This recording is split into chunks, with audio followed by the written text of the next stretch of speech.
Bismillahirrahmanirrahim. Alhamdulillah nahmaduhu wa nasta'inuhu wa nastaghfiru bih wa natubu ilaihi min syururi anfusina wa min sayyiati a'malina man yahdihillahu fala mudilla lah wa man yudlil fala hadiyalah.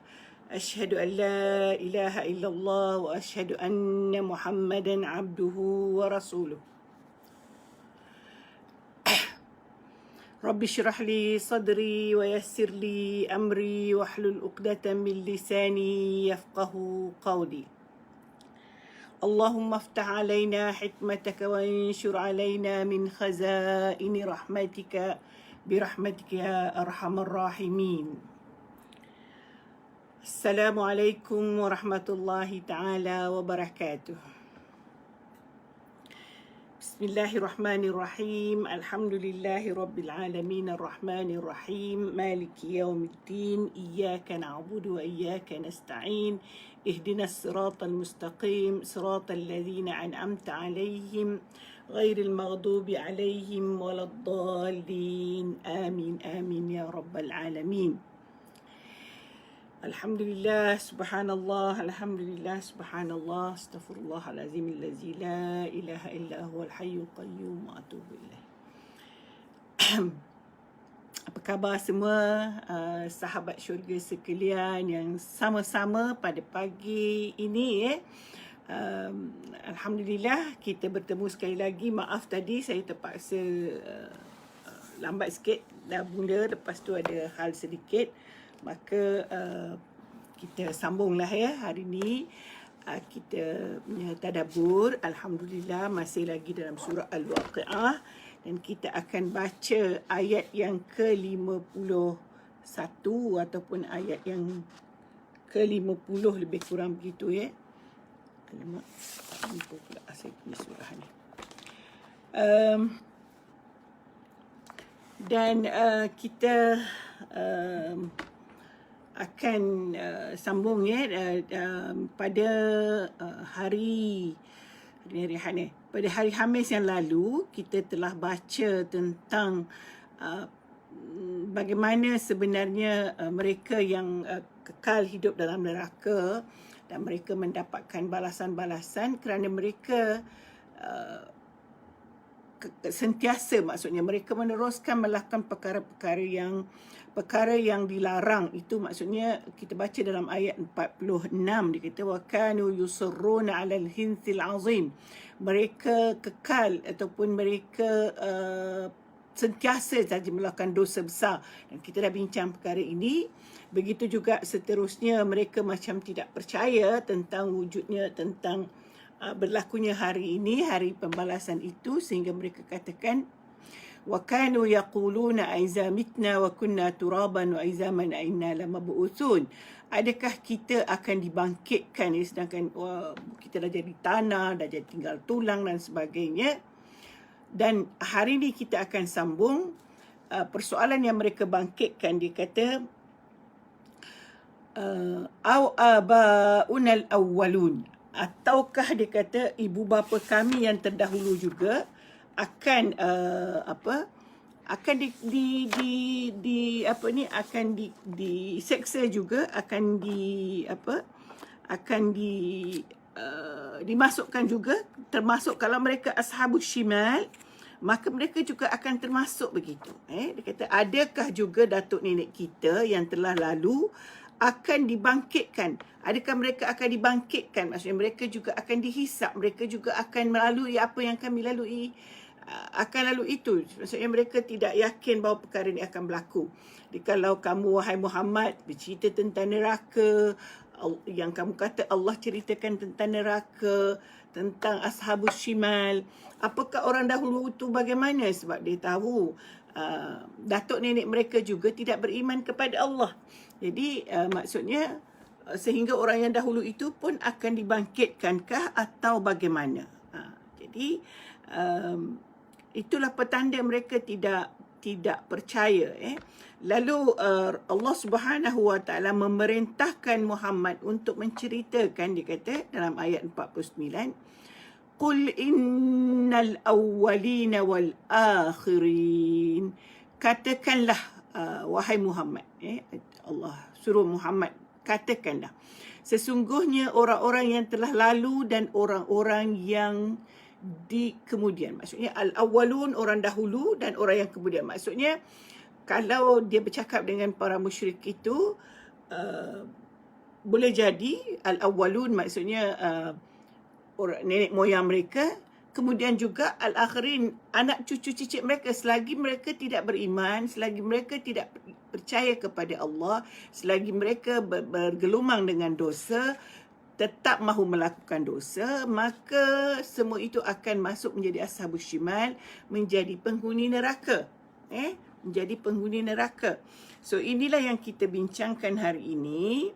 Bagaimana sebenarnya kita mahu menyelamatkan diri kita, menyelamatkan orang yang terdahululah, sebab kita tidak mampu dia lepas, diri kita dan anak cucu kita daripada menjadi ahli neraka. Sebab orang kafir ni ataupun mereka yang engkar kepada Allah ini sentiasa saja membolak-balikkan ataupun berdolak-dalik dengan perintah Allah. Lalu mereka tidak percaya dengan hari kiamat, mereka akan menjadi ashabus syimal. Dan ditanya, ya Rasulullah, dia kata, dia tak percaya Rasulullah, jadi tak panggil ya Rasulullah. Wahai Muhammad, dia kata, kalau betul lah ini berlaku, bagaimana kita ni dah jadi tanah, dah tinggal tulang, nak disatukan.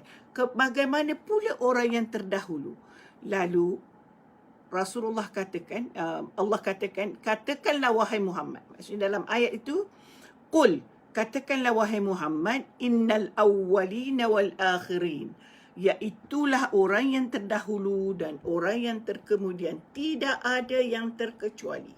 Sama ada dia lahir di zaman daripada Adam dahulu sampailah kepada hari kiamat, semuanya akan dihisap, dan apabila hisapannya menunjukkan dia berada di puak kiri, maka neraka yang diceritakan dalam ayat ini dan banyak juga ayat-ayat yang lain dalam Al-Quran akan terkena kepada mereka.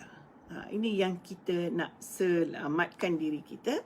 Kita selalu baca doa, waqina azaban nar, waqina azaban nar. Kita ada doa, Allahumma a'udzubika min azabil qabr. Kita memang selalu doa itu, kita minta, kalau kita sebut contoh yang doa yang biasa kita baca lah, yang tiap-tiap hari kita baca, Rabbana atina fid dunya hasanah wa fil akhirati hasanah wa qina azabannar. Akhirnya kita minta, ya Allah selamatkanlah kami, meaning maksudnya semualah. Kita mohon untuk keluarga kita, kita mohon untuk anak kita, kita mohon kepada semua. Waqina azabannar. Okey. Tadi sambungan ayat ke-49. A'udzubillahi minasyaitanirrajim. Ayat yang ke-50. La majmu'una ila miqati yaumin ma'lum. Tetap akan dihimpunkan pada masa yang ditentukan. Maksudnya mereka akan dihimpunkan ila yaum, ila miqat. Miqat ini waktu, miqat daripada kalimah waqt. Miqat maksudnya pada waktu yang ditentukan. Kita selalu dengar perkataan miqat. Kalau kita min manasikil hajj, daripada kita bercerita tentang manasik hajj ataupun perkara yang patut dilakukan musim haji, kita akan tahu yang dikatakan miqat. Ada yang dikatakan miqat makani, ada yang dikatakan miqat zamani. Itu miqat makani, tempat kita berniat ihram, betul tak? Kemudian miqat zamani ialah masa bila. Masa bila kita wukuf, masa bila kita berniat, tu miqat zamani. Jadi sekarang ni dia cerita dalam ayat ni, saya sebutkan tu sebab terlanjur teringat tahun ini kita dapat melakukan haji, insya-Allah. Tahun depan kita tak tahu rezeki kita menjadi tetamu Allah. Teringat pula bila sebut perkataan miqat. Sebenarnya di sini miqat ini maksudnya bukan miqat haji bikat tu, tapi disebutkan miqat di sini ialah miqat masa. Miqat ialah miqat zaman ni, masa yang ditentukan oleh Allah berlakunya hari kiamat itu.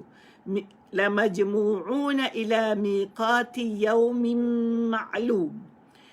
Dia kata mereka akan dihimpunkan, tetap akan dihimpunkan, tak ada siapa yang terkecuali pada masa yang ditentukan pada hari kiamat yang telah dimaklumkan. Telah dimaklumkan maksudnya telah diberitahu lebih awal.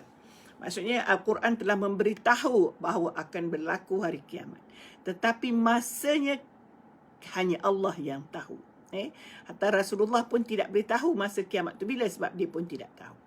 Dan dia serahkan kepada Allah Subhanahu Wa Taala kerana Allah saja yang tahu hari kiamat itu berlaku bila.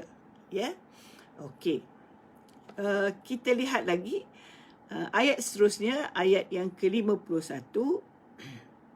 Thumma innakum ayyuhad-dallun al-mukazzibun.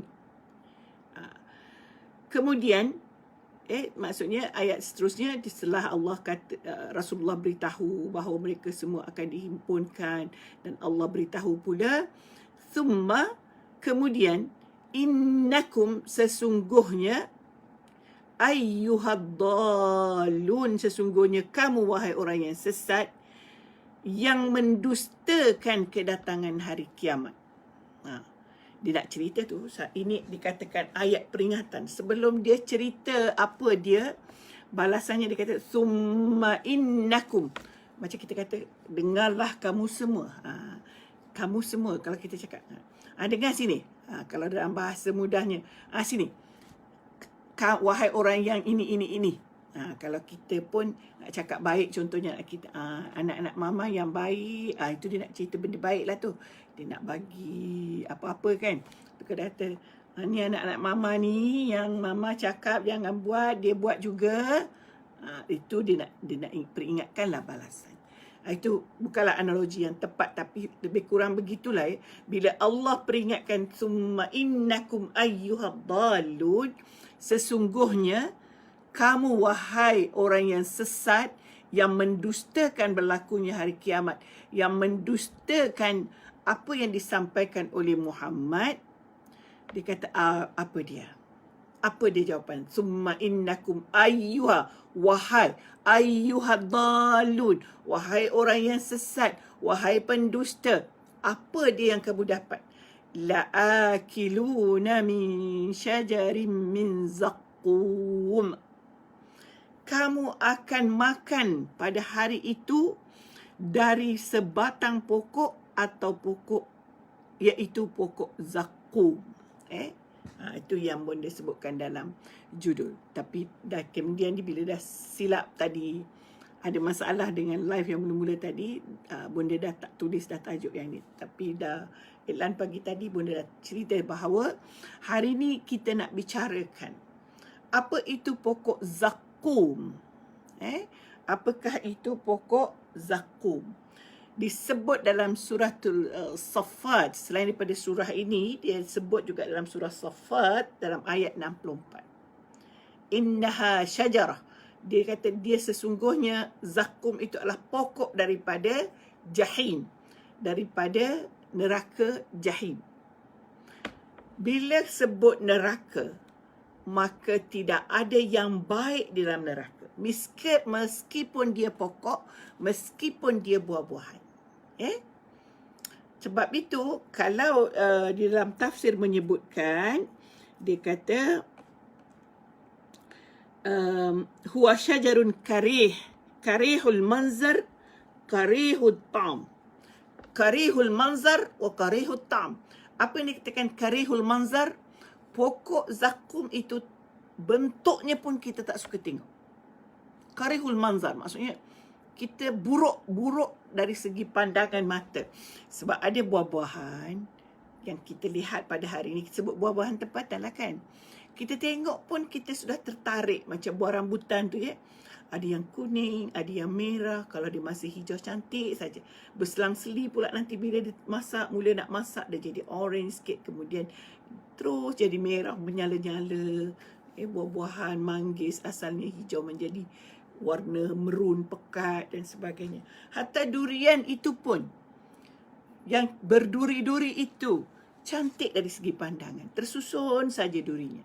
Siapa yang mampu buat duri sebagaimana bentuk durian itu. Kita lihat pisang dengan sisirnya yang cantik dan sebagainya. Sampai kita tiru-tiru nak buat kalau kita buat kuih pisang, bentuk pisang, tak boleh jadi sebenarnya. Tak jadi sebagaimana Allah susunkan. Itu buah-buahan yang menarik pandangan. Tetapi zakum ini karihul manzar, buruk rupa. Tak tahu nak cerita buruk rupa tu macam mana. Maksudnya kita tak nak tengok. Kita tak mau tengok buah zakum itu. Selain daripada itu, karihut tam, buruk pula rasa. Sama ada rasanya buruk itu baunya, kalau kita makan tu kita rasa baunya, itu. Dan kemudian dia, maksudnya kita tak tertanggung buruknya itu. Pahit ada, masam ada, belaka-belaka ada yang buruknya di situ. Panas kerana dia daripada api. Jadi kalau masuk mulut kita itu bayangkan bagaimana. Sebab itu dia kata min syajarin bin zakum, daripada sebatang pokok, iaitulah pokok zakum. Jadi zakum ini mesti letak dalam minda kita. Bahawa ada pohon di neraka yang sangat buruk dan itulah makanan orang neraka. Itulah makanan penghuni neraka. Dia dah makan, dia makan lagi. Di dalam tafsiran juga, kalau dia tak sebut dalam tafsir sini, dalam tafsir Safad itu dia ada sebut. Dia kata kita makan tapi tak kenyang. Makan banyak pun tak kenyang. Tetapi, dan kita sebenarnya tak mau telan. Maksudnya, orang yang memakannya itu tidak mahu menelannya. Tetapi terpaksa ditelan. Kerana itulah siksaan dalam api neraka. Yang dikatakan seksa, kita dipaksa. Bukan pilihan. Yang dikatakan siksaan adalah paksaan, bukan pilihan. Jadi masuk ke neraka itu, kita diseksa dengan dipaksa memakan. Maksudnya terpaksa, you mesti telan. Dengan penderitaan menelannya itu. Kerana dia adalah satu buah yang sangat buruk. Tengok pun tak mampu, apalagi menelannya. Dan panas lagi sebab dia daripada api neraka. Jadi, kita bayangkanlah, kita tidak ada makanan lain selain daripada makanan itu. Maksudnya, seandainya menjadi penghuni syurga, na'uzubillahi min zalik waliyazbillah, makan buah zakum itulah makanannya. Yang sebenarnya tidak kenyang. Apa tujuan Allah jadikan tidak kenyang? Supaya orang penghuni neraka itu makan tak berhenti dengan keburukannya, dengan pahitnya, dengan apa segala kebencian rasa ada di dalamnya. Maksudnya, di luar kemampuan cita rasa manusia untuk makan makanan tersebut. Ada juga yang busuk-busuk kita makan di dunia ini. Kita makan cicaluk, kita makan belacan, kita makan ikan kering busuk tu. Tapi kita tak suka busuknya. Tetapi buah zakum ini lebih dahsyat lagi. Buah zakum ini bukan bau yang sedap begitu. Bau busuk tapi sedap. Bau petai itu busuk tapi sedap. Zakum ini tidak ada sedapnya. Tidak ada rasa, maksudnya kita teringin nak makan. Tetapi kenapa kita makan? Sebab itulah makanan dan tidak mengenyangkan. Maksudnya apabila dia tidak mengenyangkan, terus memakan, tak kenyang-kenyang. Dengan makanan itu adalah, memakannya itu pun satu penyiksaan. Penyiksaan yang amat dahsyat. Penyiksaan yang amat, bukan main-main siksanya itu. Kita boleh imaginekan lah buah yang buruk pada kelihatannya, buah yang buruk rasanya. Kemudian bila kita makan, kita tak akan rasa kenyang. Maksudnya sentiasa makan, perut sentiasa lapar juga. Perut penuh dah, tapi lapar. Nak lagi makan, maka terseksa dan terus terseksa dengan memakan buah zakum itu. Itu cerita serba sedikit tentang zakum. Wallahualam. Sebab kita pun baca mengikut panduan daripada ulama-ulama tafsir yang mengkaji pohon zakum itu. Dia kata famali'una minhal butun. Ini yang bunda cakap tadi. Maka kamu akan memenuhi perut kamu dan pokok yang pahit buahnya itu. Famali'un, mala'ah, min kalimah mala'ah, daripada kalimah penuh. Maka buah itu akan penuhkan perut kita. Dia perut penuh tapi tak kenyang. Susah ni. Kalau di dunia ini kita makan tak kenyang itu, kena ingat-ingat mungkin kita makan bersama syaitan. Sebab itu kita baca bismillah sebelum makan. Baca auzubillahi minasyaitanirrajim, bismillahirrahmanirrahim. Yang penting kita baca bismillah, kita sebut nama Allah. Mudah-mudahan syaitan tak makan dengan kita. Orang tua selalu cakap syaitan makan dengan kita. Saya pun duduk fikir-fikir, sungguh benar. Apabila kita tidak kenyang-kenyang, memang syaitan ganggu. Sebab kita tak rasa kenyang. Sedangkan kita makan dah banyak. Keperluan jasad kita sudah cukup. Tapi kenapa syaitan suruh kita makan lagi? Untuk menutup kita punya pemikiran. Sebab kalau kita makan banyak, pemikiran kita akan tertutup. Kita tidak mampu berfikir panjang. Kita tak mampu berfikir dengan logik, dengan baiknya. Lapar pun begitu juga. Tapi lapar ni kalau kita tak mampu, kita makan sedikit je. Bukan semestinya kita makan banyak. Mungkin kita kurang gula. Maka kita rasa pemikiran kita tidak mampu berjalan dengan baik. Kita buat sedikit, kita sudah mampu lakukan. Tetapi kalau kita tak kenyang-kenyang juga, ini dunia belum akhirat tadi. Kalau kenyang-kenyang juga, saya kira kalau rasa kadang-kadang ada makanan yang sedap. Bukan tak kenyang, kita kenyang tapi tekak kita meminta lagi. Tekak saja, perut tak minta pun. Tekak saja. Jadi untuk menolak permintaan tekak yang melampau, baca auzubillahi minasyaitanirrajim. Mudah-mudahan syaitan itu pergi daripada mengganggu kita. Baca bismillahirrahmanirrahim. Kita dah baca di awal kan. Supaya kita tak mahu kita istighfar astaghfirullahalazim. Supaya kita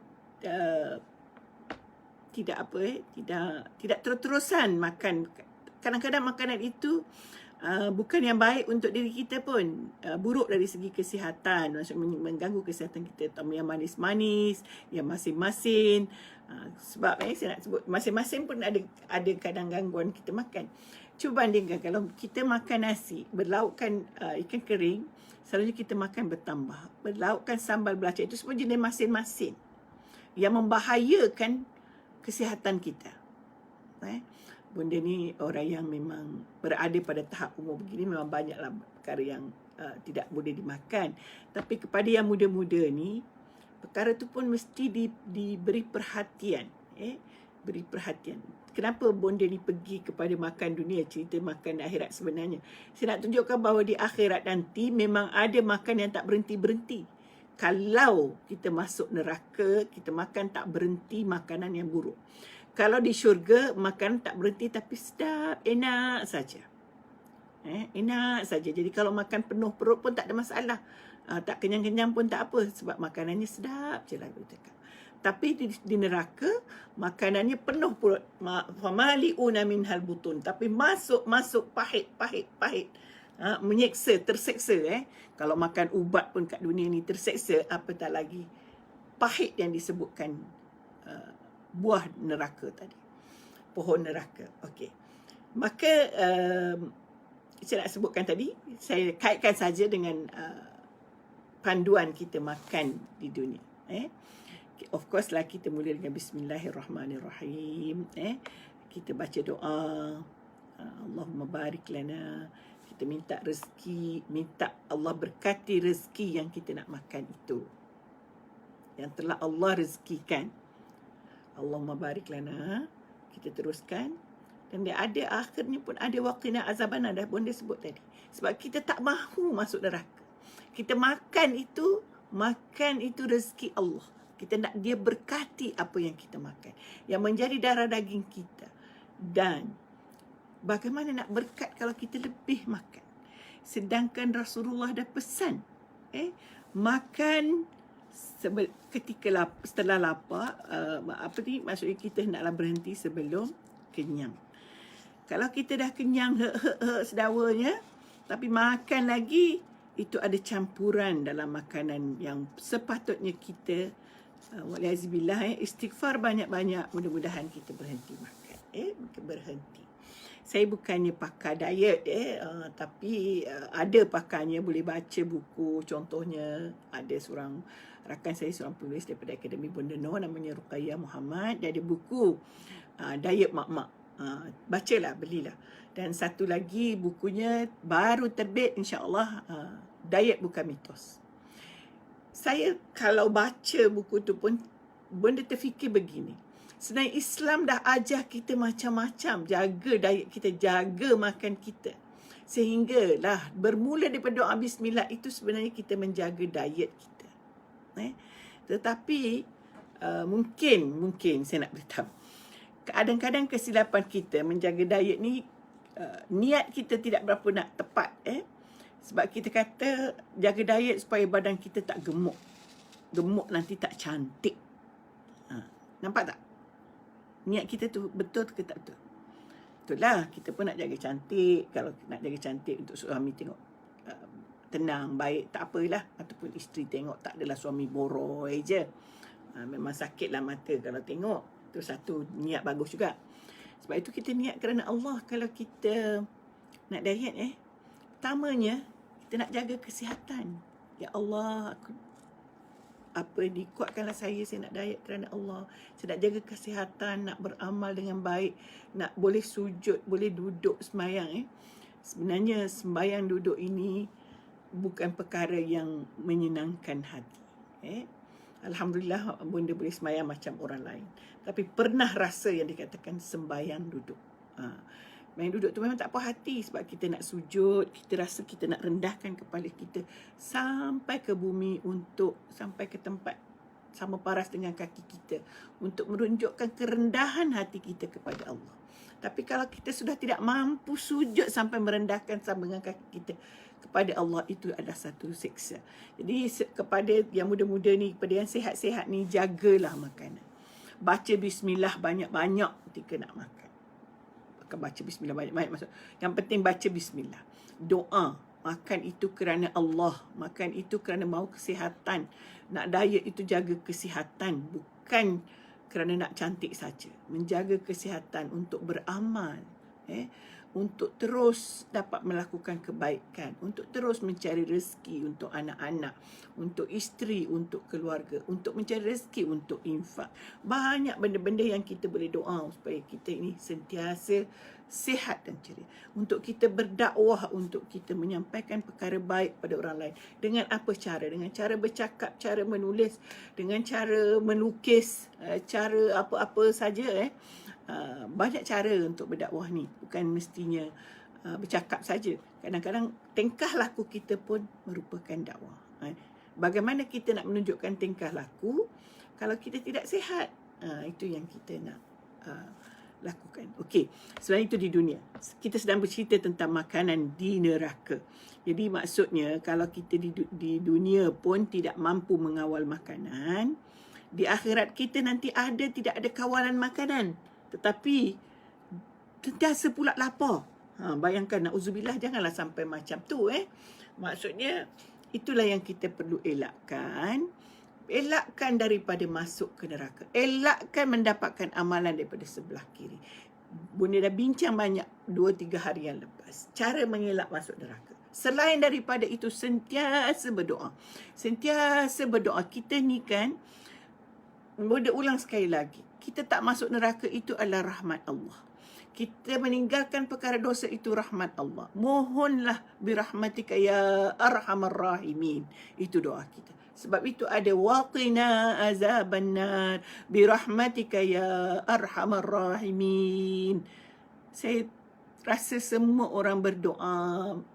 Doa itu sentiasa kita baca dan ulang-ulang. Sebab kita tidak mahu masuk neraka dan kita tutup pula dengan rahmat-Mu ya Allah yang maha memberi rahmat, yang maha pemurah, maha pengasih, maha penyayang. Kita nak lihat lagi seksa seterusnya. Na'udzubillah min zalik. Ayat ke-54. Fasharibuna alaihi minal hamim. Selepas itu, kamu akan meminum. Fasharibun, mereka itu akan meminum. Minum apa? Air panas yang menggelegak. Fasharibuna alaihi minal hamimi.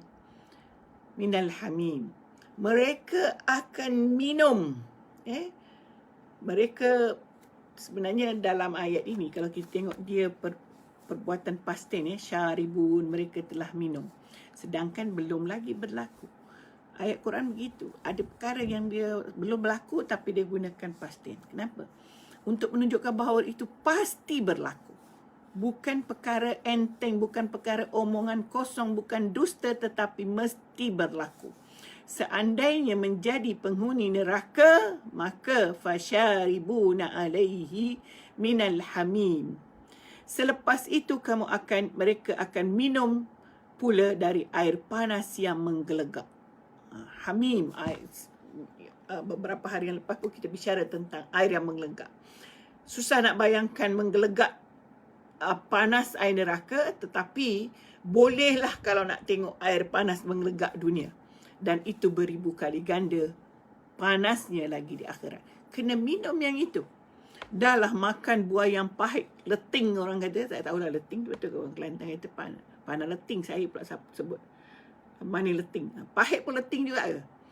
Tak kisahlah, minta maaf lah orang Kelantan kalau saya silap.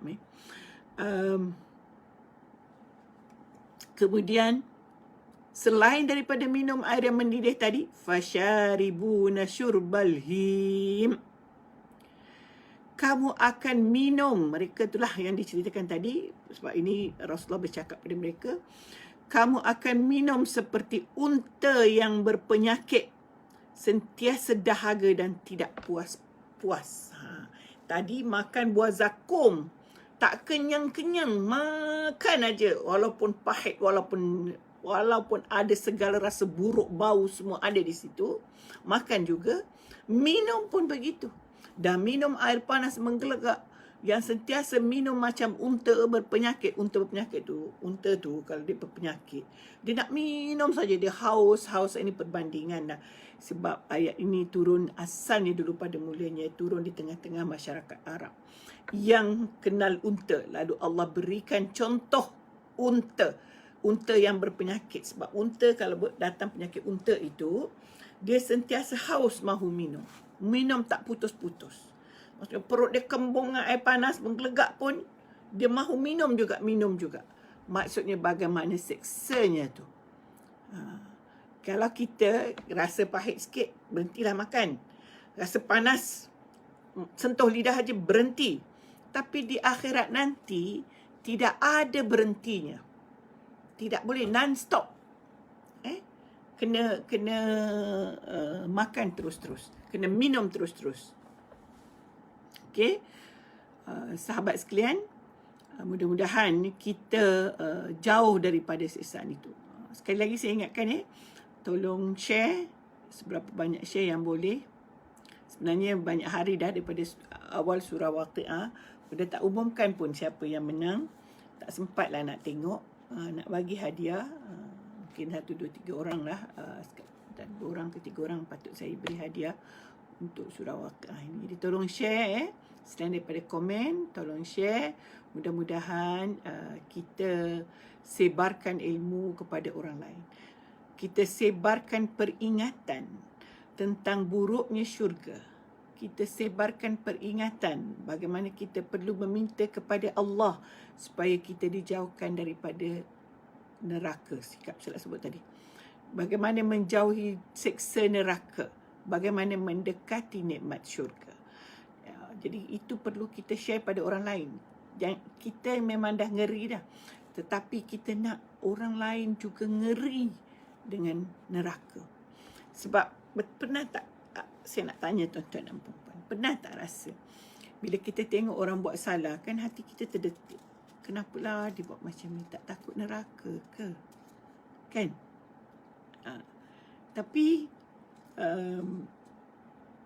mungkin silap kita sebab kita tidak bercerita tentang buruknya neraka, lalu mereka tidak ingat neraka. Kadang-kadang kita lihat benda tu kecil sahaja, tetapi sebenarnya mungkin itu menyumbang dosa-dosa kecil ni apabila dicampur-campur jadi besar, menyumbang nanti bila seksanya dosanya itu lebih banyak, maka kita akan dapat sebelah kiri. Bila sebenarnya benda terfikir begini, ada kisah kadang-kadang dikatakan hak kita, hak orang lain kita jangan ambil. Kadang-kadang hak orang lain itu adalah bukan semestinya duit, bukan semestinya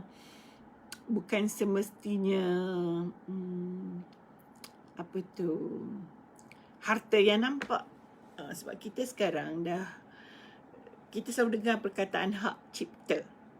Sebab kita terlibat dalam penulisan, melukis dan sebagainya.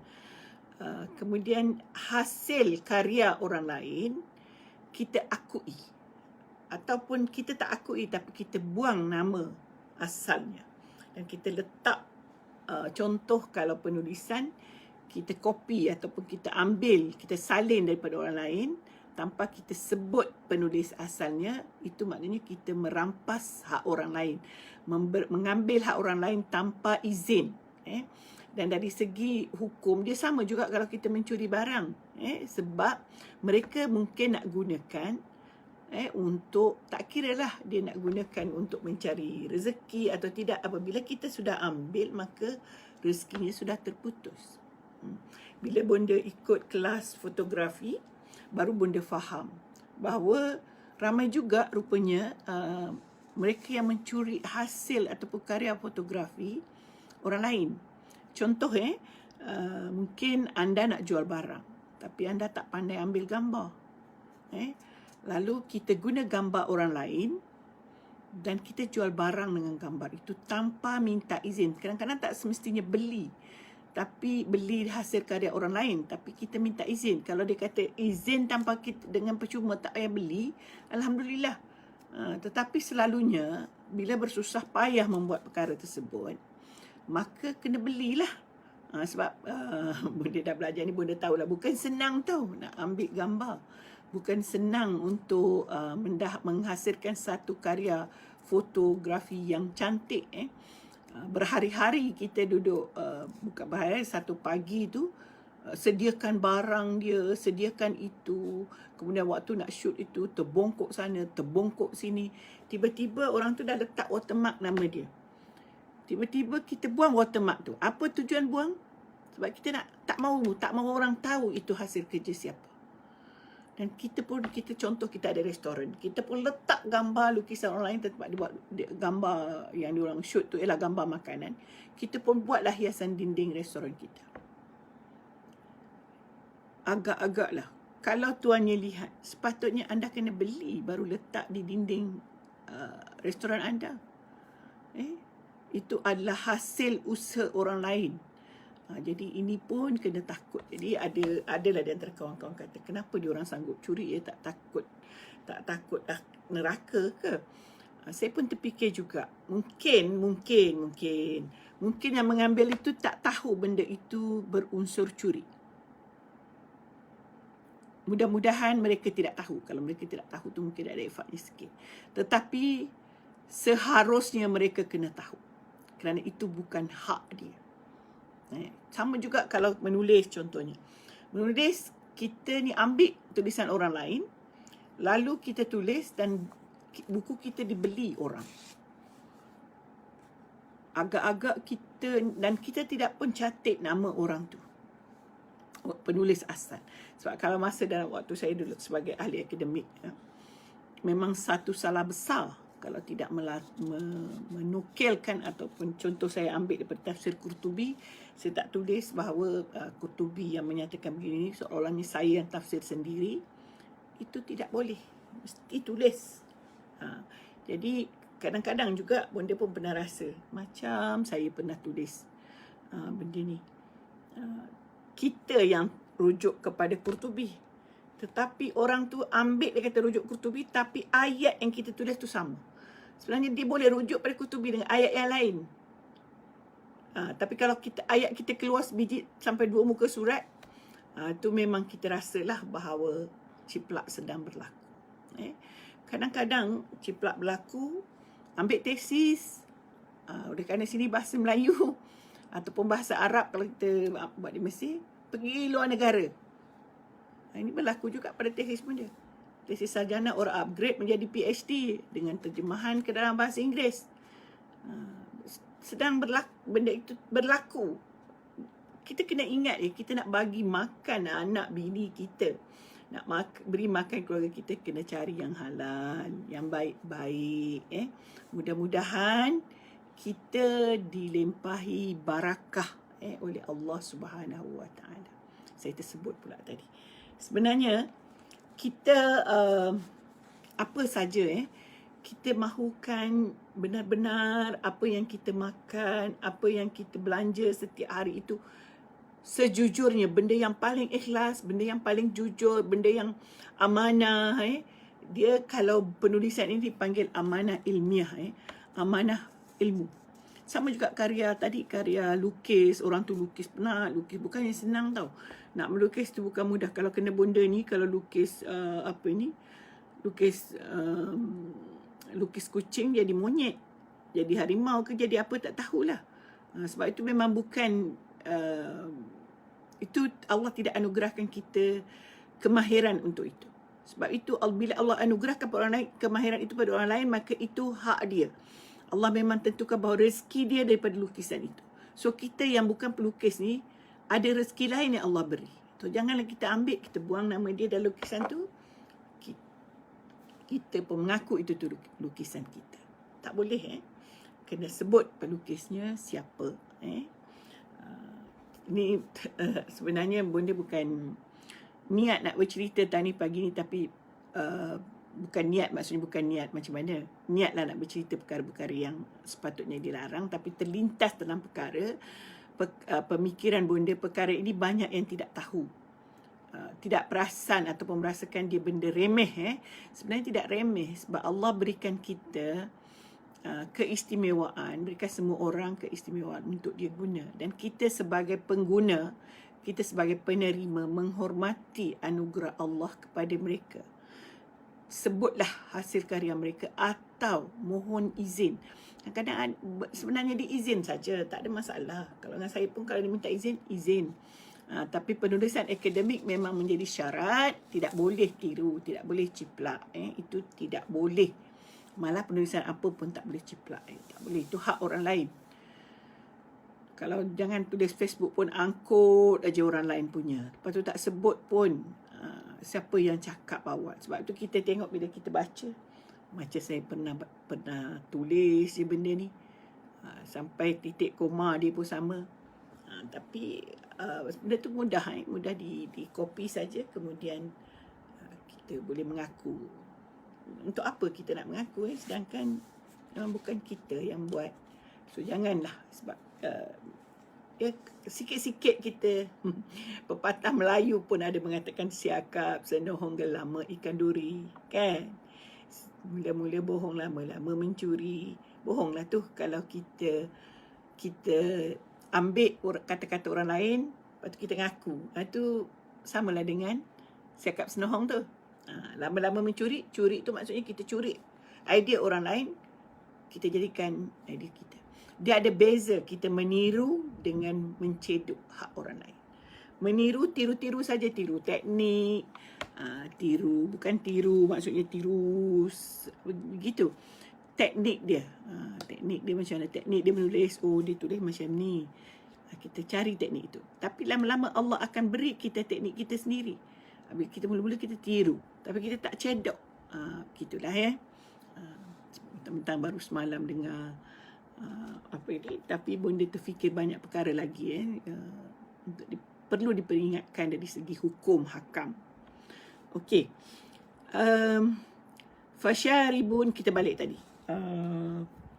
Tentang tentang balasan di neraka. Fasyaribuna syurbal him, kita dah baca, mereka akan terus minum air yang pahit itu. Air itu sebagaimana unta yang minum tidak puas-puas. Unta sakit, dia kata. Bukan unta sebarang unta sakit lagi dia buat contoh. Allah itu maha mengetahui bagaimana cara unta sakit itu minum. Tidak sama dengan unta sihat. Unta sakit itu minum sentiasa rasa haus saja. Begitulah keadaannya. Mau beri contoh. Keadaannya orang yang sentiasa mau minum di neraka nanti, minum air yang pahit, air yang panas. Lepas tu dia kata ayat yang ke-56, haza nuzuluhum yaumaddin. Inilah jenis-jenis azab yang disediakan untuk menyambut mereka pada hari pembalasan. Jadi seolah kesimpulan. Allah simpulkan, ingatlah tadi semua sekali itu, kalau kita ingat daripada semalam, daripada hari itu, apa dia yang diceritakan tentang Ashab Shimal. Dia kata pertamanya ialah dia fi samumin wa hamim, panas, berasap, kemudian makanan pula ialah buah zakum, kemudian air daripada air menggelegak mendidih. Akhirnya Allah kata, haza nuzuluhum yaumaddin. Ingat, inilah dia balasannya nanti di hari pembalasan. Kita semua kena ingat, ingat, termasuk saya lah.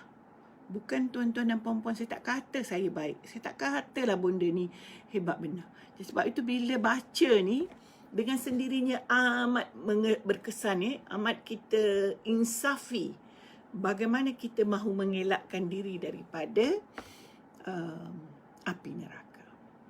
Tadi, minggu lepas, bonda buat contoh mengambil hak orang lain, harta ibu bapa tidak dipedulikan. Hari ini bonda ambil contoh pula ialah mengambil hak orang lain yang merupakan hasil karya orang lain. Neraka juga. Dan termasuk juga untuk mengelakkan neraka, of course lah, kita mesti patuh perintah Allah, ke semua perintah Allah. Kita ambil yang wajib-wajib dan kita tambah yang sunat. Kemudian itu patuh satu, keduanya ialah menjauhi larangan Allah. Tak kiralah apa larangan pun. Daripada hari itu lagi bonda dah ceritakan satu demi satu larangan dosa-dosa yang besar. Yang paling besar ialah syirik. Kemudian kita turun lagi pada syirik itu. Dia kata uququl walidain di antaranya juga. Berzina di antaranya juga. Aklul riba, makan riba itu termasuk juga. Makan rasuah, itu juga. Ar-rashi wal murtashi finnar. Orang yang memberi rasuah dan menerima rasuah adalah di dalam api neraka. Jadi awas, jangan rasa orang yang menerima saja masuk neraka, termasuklah pemberinya. Hari tu bonda banyak cerita. Kita terima rasuah, kita hidup senang. Sekarang kadang-kadang yang kita lihat ialah pemberi rasuah itu juga, kalau anda dapat tender dan anda menjadi jutawan, hasil anda memberi rasuah kepada orang lain, maka harta yang anda dapat itu adalah haram, yang boleh menjerumuskan hingga menjadi ashabul shimal. Boleh menjerumuskan kepada api neraka.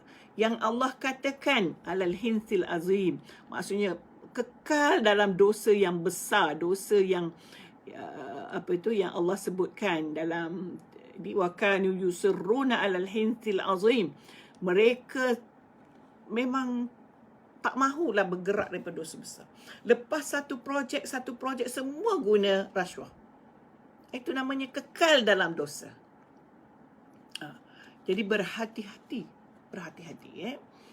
Kita tak mahu. Bila Allah peringatkan begini, dia mesti kita jauhi. Hidup dunia ini sementara, wahai sahabat. Hidup dunia ini hanya sementara, tuan-tuan dan puan-puan. So kita elakkan dan elakkan. Maaf ya, saya nak minum. Bismillahirrahmanirrahim.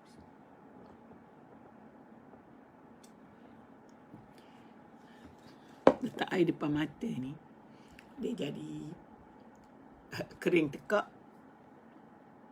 Tu nak minum lah. Kalau tak ada air tu tahan juga. Okey. Jadi kita lihat lagi, dia kata fasyaribu, mana tadi kita pergi, haza nuzluhum yaumaddin. Kemudian ayat yang ke-57.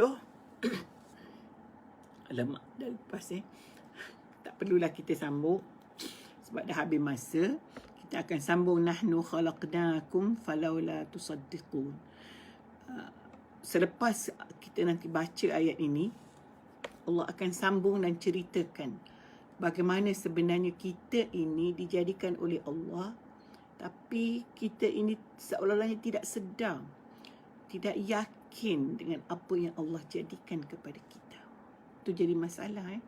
Jadi Bunda nak rangkumkan apa yang kita baca pada hari ini dan pada hari yang lepas, ialah Allah menceritakan balasan-balasan neraka daripada udara, daripada angin yang bagaimana, sehinggalah kepada makan. Dan makan pun oleh kerana kita ni manusia, sifatnya memang makan, maka Allah sebutkan makanan yang paling dahsyat yang kita dapat di akhirat. Di na'udzubillah, bukan kita ya, na'udzubillah, kita tak maulah kita. Orang yang ingkar kepada Allah akan mendapatkan makanan zakum itu. Mungkin biasa dengar perkataan zakum ialah makanan buah daripada neraka. Dan buahnya sangat buruk, karihul manzar wa karihut ta'am. Buruk rupa dan buruk rasa. Bila sebut buruk rasa, termasuklah bau yang amat busuk, termasuklah kepahitannya, tetapi penduduk neraka, penghuni neraka, mereka yang tercalon masuk neraka kerana amal buruknya, akan terus memakan buah itu walau bagaimana buruknya, walau bagaimana dahsyatnya, kerana perut mereka tidak akan penuh-penuh. Begitu juga air yang menggelegak panas, air yang terlalu pahit, akan mereka menjadi minuman yang mereka rasa tidak puas-puas. Haus saja, dahaga saja, minum juga meskipun pahit, minum juga meskipun panas. Maksudnya begitulah siksaan neraka. Sebab itu Allah rangkumkan di akhir, haza nuzuluhum yaumaddin. Inilah dia bentuk balasan mereka di hari akhirat nanti, di hari kebangkitan. Okey, sehingga kita bertemu lagi pada hari Selasa. Kita baca balik ya ayat ini, kalau sebab kita amalkan surah Waqiah ini tiap hari. Baca selalu, lihat keindahan syurga yang kita kejar, yang kita berjuang untuk mendapatkannya. Sebenarnya masuk syurga ini adalah perjuangan. Masuk syurga itu adalah jihad. Jihad kita di dunia. Bukan jihad berarti kita meninggalkan kebaikan dunia. Tidak. Tetapi kita berusaha mengimbangi kehidupan dunia ini dengan kebahagiaan untuk bahagia di akhirat. Sehingga makan pun Bunda dah sebut tadi. Diet pun boleh membawa kita ke syurga. Kalau niat kita baik. Kalau niat kita bagus. Sebab kita nak sihat kerana kita mahu menjadi ahli neraka. Menjadi ahli syurga. Dan menjauhi diri daripada menjadi ahli neraka. Jadi jauhilah makan benda yang haram, rasuah, harta anak yatim, ketidakadilan dalam pembahagian harta pesaka, dan macam-macam lagi sebenarnya harta yang haram yang perlu difikirkan untuk tidak menjadi warisan kita kepada anak cucu kita, perkara yang haram. So okey, kita berdoa kepada Allah, mudah-mudahan kita diberi keselamatan, kita dijaga oleh Allah.